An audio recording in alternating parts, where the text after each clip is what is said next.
bagaimanakah hukumnya Ustaz seseorang yang meminta kepada ustadz, salah seorang ustadz misalnya untuk didoakan agar rezekinya, agar usaha orang tuanya lancar. Ini bagaimana Ustaz?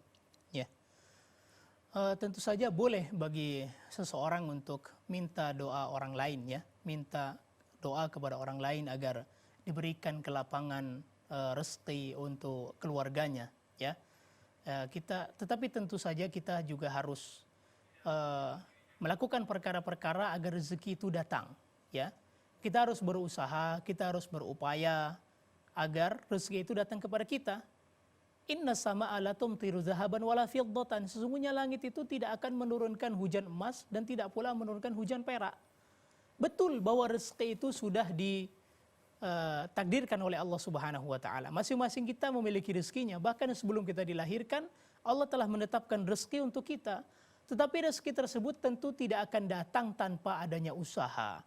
Maka selain usaha yang kita lakukan, kita bisa ya melakukan beberapa hal agar rezeki kita melimpah ya. Yang pertama yang harus kita lakukan adalah kita banyak beristighfar kepada Allah Subhanahu wa taala, banyak bertaubat. Ini merupakan salah satu jalan di mana rezeki tersebut akan lancar. Allah Subhanahu wa taala berfirman, "Faqultu astaghfiru rabbakum innahu kana ghaffara, yursilis samaa'a 'alaikum midrara wa yumdidukum bi amwalin wa banin."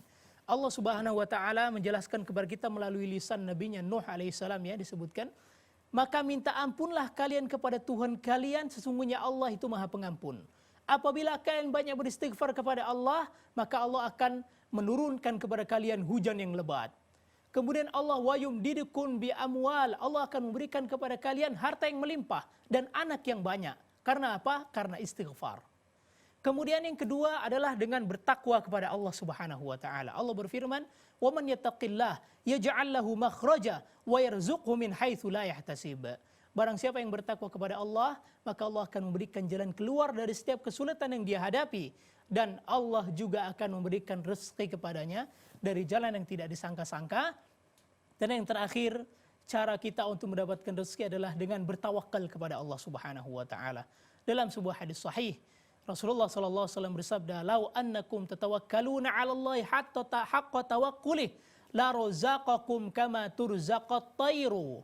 Seandainya kalian benar-benar bertawakal kepada Allah, kalian bersandar kepada Allah, kalian yakin bahwa rezeki itu datangnya dari Allah, maka niscaya Allah akan memberikan rezeki kepada kalian sebagaimana Allah memberikan rezeki kepada para burung.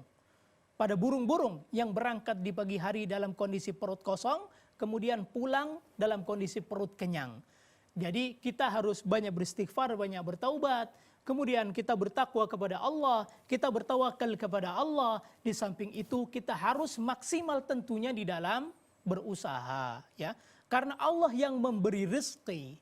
Apa yang kita lakukan itu hanyalah usaha. Yang kita lakukan semuanya itu hanyalah usaha. Dan terkadang usaha tidak bisa mendatangkan hasil yang maksimal. Ya, sebesar apapun usaha seseorang, kalau Allah tidak memberikan rezeki, dia tidak akan mendapatkan apapun. Oleh karena itu kita berusaha menggali pintu-pintu rezeki seraya meminta kepada Allah Subhanahu wa taala, karena dialah pemilik langit dan bumi ini. Allah yang memiliki langit dan bumi ini. Maka kita minta kepada Allah ya, dengan penuh harap, dengan penuh kesungguhan. Wallahu taala a'lam.